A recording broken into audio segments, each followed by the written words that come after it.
Welcome to Question It, the podcast where we rethink health, wellness, and personal growth. I'm Kevin, your host, chief inquisitor, and sometimes guinea pig, exploring fresh paths to a better life. Let's dive into today's episode and get started. In today's episode of Question It, we're building on an article that I wrote back in 2021 titled, When Compensatory Behaviors No Longer Work, the Rise in Mental Health Cracking. So basically, athletes, especially elite athletes, professional athletes, Olympic athletes, they sometimes can reach a point where they just can't go on, whether it's someone like Simone Biles who gets the twisties, or Naomi Osaka who just has like a breakdown and just can't handle doing the press conferences anymore. At some point, these athletes are reaching a point where they just can't go on and they have to step back from their sport. And a lot of times they get a lot of flack from the public, and they're basically condemned and shamed for being weak and not sucking it up and not doing their job. And what I think we're really missing the point of why they got to the point of elite athleticism in the first place and why they can't continue going on. So today we're going to take advantage of Google's Notebook LM, the AI, and we're going to hear how they summarize the previous episode and also the article. So it's my article and a previous episode of Question It combined into one and given a summary by Google's Notebook LM. And I'd love to hear what you think based on how AI summarized this really difficult topic. I don't think this topic needs a trigger warning because we're not really getting into really destructive behaviors, but we're just sort of dancing around why behaviors might happen in the first place. So again, if it is a difficult topic, then feel free to skip it.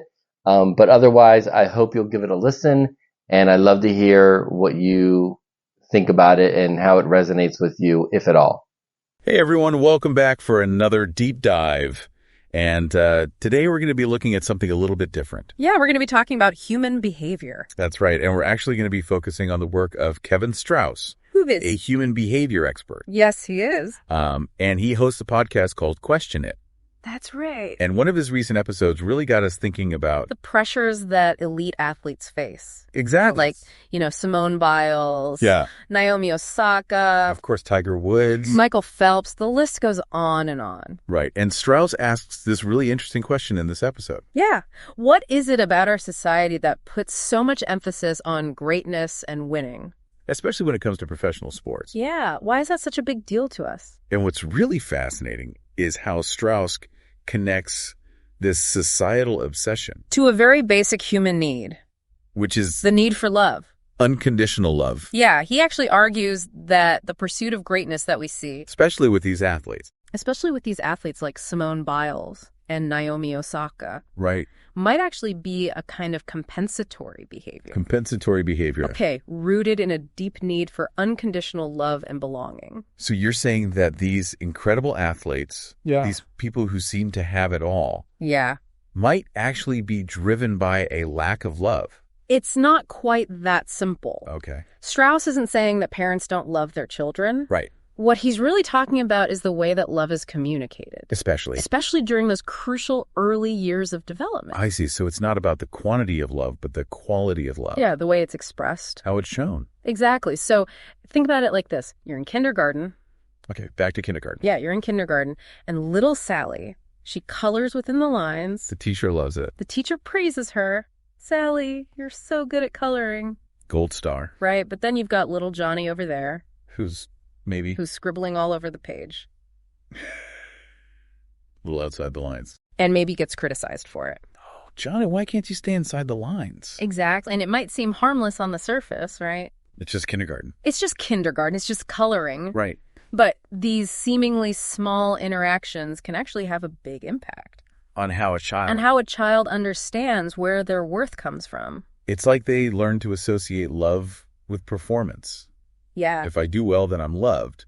If I mess up, then I'm not. You got it. And those early experiences, they can really lay the groundwork for how we view ourselves. And our worthiness of love. Later in life. Even as adults. Even as adults. And it's not about blaming parents or anything like that. Of course not. It's about understanding the profound impact of those early messages. Right. So we're shaped by these experiences. Absolutely. Okay. I'm starting to see where this is going. Yeah. But what about the incredible drive and dedication we see in these athletes? I mean, surely that can't all be attributed to a need for love. Of course not. There are tons of factors at play. Like what? Like natural talent, passion, discipline, hard work. Great. But Strauss's point is that the pursuit of greatness can sometimes become a way to compensate for that deeper yearning for unconditional love. So it's like they're trying to fill a void. Yeah. Seeking validation through external achievements. Exactly. It's like, if I can just win that gold medal, then I'll finally be worthy of love. And that makes a lot of sense when you consider the pressure these athletes are under. Oh, yeah. I mean, their lives are often defined by their performance. Their wins, their losses. Rankings. Sponsorships. Right. It's all about what they achieve. Exactly. And success, especially in the public eye, it can trigger this surge of feel-good chemicals. Like what?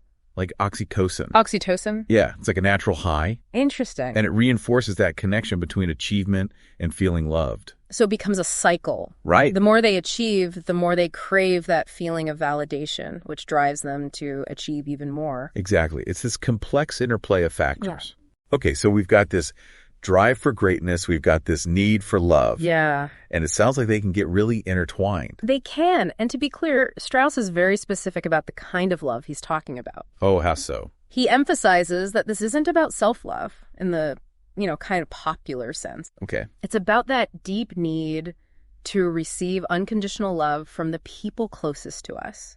Particularly. True, particularly. So it starts with the family. It starts with feeling seen, heard, and valued for simply being who we are. Not for what we accomplish. Not for our achievements, not for our trophies. Just for being ourselves. Exactly. Yeah. And when that need isn't met, that need for unconditional love, it can manifest in a lot of different ways. In a lot of different ways. Yeah, including, that relentless pursuit of external validation. So you're saying that striving for success is inherently unhealthy? Not at all. Not at all. I mean, it's about understanding the motivations behind it, right?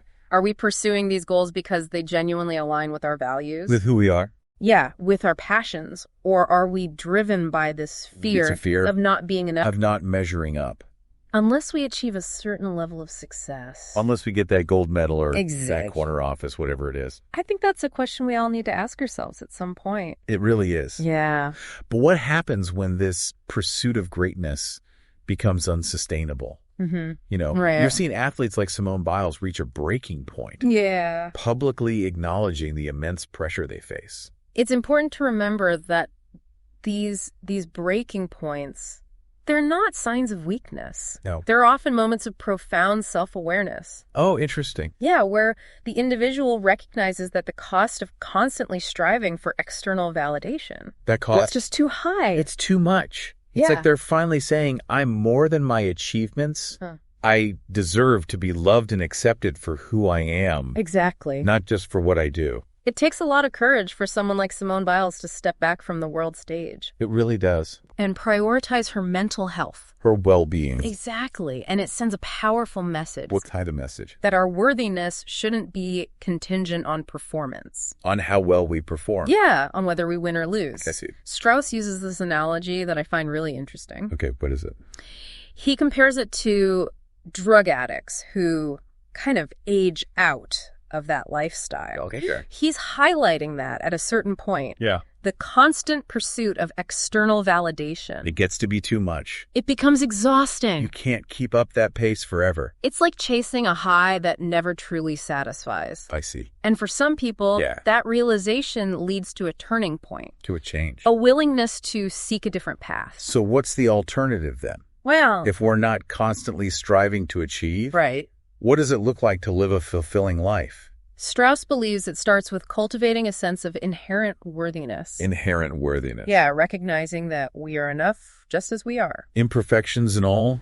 imperfections and all. It's about accepting ourselves. Exactly. And it's about seeking connection and belonging. Connection and belonging. Not through external achievements, but through genuine relationships. So relationships are key. Where we feel seen, heard, and valued. Valued for who we are. At our core. Okay, so this all comes back to the importance of receiving unconditional love. It does. Especially from those early caregivers. Yeah. Who shape our understanding of worthiness. Absolutely. It's not about demanding perfection from parents. Right. Or blaming them for our struggles. Of course not. It's about understanding that the way love is communicated can have a profound impact on our sense of self. On how we see ourselves. Yeah. And for those who may not have received that unconditional love early on, it's never too late to start cultivating it within ourselves. Cultivating that love. And seeking it out in healthy, supportive relationships. So we can create that for ourselves. We can. It makes you think about all those messages we see every day, you know, especially on social media. Oh. It's all about achieving more, being more constantly striving for that next level of success. It's everywhere. It's like a cultural phenomenon, isn't it? This constant pursuit of more. Yeah, and it's easy to get caught up in it. It really is. But Strauss's work, you know, it encourages us to step back. To question those messages. To ask ourselves what really matters. What truly brings me joy and fulfillment. Exactly, because it might not be that next promotion or that bigger house or, you know, whatever society tells us we should be striving for. It's like we need to redefine success on our own terms. Yeah, find what truly resonates with us. Not just blindly follow society's script. Exactly. And, you know, that might mean prioritizing different things. Different things. Yeah, like meaningful relationships, personal growth, contributing to something bigger than ourselves. So it's about finding a sense of purpose. A sense of purpose that's not solely based on, you know, those external achievements. So how do we start shifting those deeply ingrained beliefs, you know, about worthiness and success? Well, it's a journey. It's not a quick fix. I imagine it takes time. It does, but it can start with small steps. Like what? Practicing self-compassion. Treating ourselves with kindness. Exactly. Challenging those negative self-talk patterns. You know, that voice in our head that tells us we're not good enough? Yeah, and surrounding ourselves with people who support us, who uplift us. So it's about building a positive environment for ourselves. And recognizing our inherent value as human beings. Our inherent value. Regardless of our accomplishments, regardless of, you know, what we do or don't achieve. This has been such an insightful deep dive into Kevin Strauss's work. It really has. He's given us a lot to think about. He's challenged us to think differently about success, about worthiness. About the power of unconditional love. Yeah, he's reminding us that we all have this fundamental need to feel loved and accepted. For who we are. Not for what we do. And that, you know, chasing external validation. That's never going to truly fill that void. It's a temporary fix at best. Well, as we wrap up this deep dive, I'm left with this thought. Yeah. Could it be that so much of our striving, our pursuit of success and recognition, is actually a search for that deep sense of belonging and unconditional love? It's a powerful question, and I think it's one worth pondering. It really is. And if you're interested in exploring these ideas further, definitely check out Kevin Strauss's work. His podcast, Question It, is a great place to start. And he's got some great articles on medium.com as well. We'll be sure to include links in the show notes. Thanks for joining us on this deep dive, everyone. And until next time, remember to be kind to yourselves, embrace your imperfections, and never stop seeking those deeper truths. Okay, so that was Notebook LM's summary of an article that I wrote in 2021 and a previous episode of the Question It podcast. And I'm really curious how it resonated with you, or if you didn't agree with it, or did the summary being more condensed this way more than when I just read my article, did this kind of summary, was it easier to digest? Did it make more sense? Did it help you see things from a different perspective and help you understand what might really be going on with humanity and how we humans operate and manage our lives and go through day-to-day life and why we do what we do? So I'd love to hear your thoughts. I'd love to see your comments.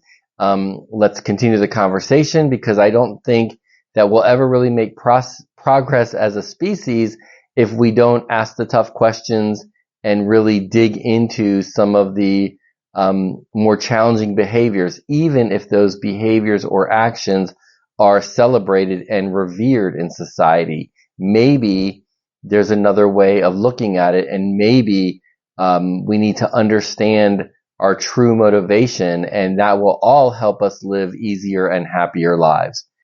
Thanks for joining me on this episode of Question It. Remember, growth happens outside your comfort zone, so keep experimenting with life and embracing change.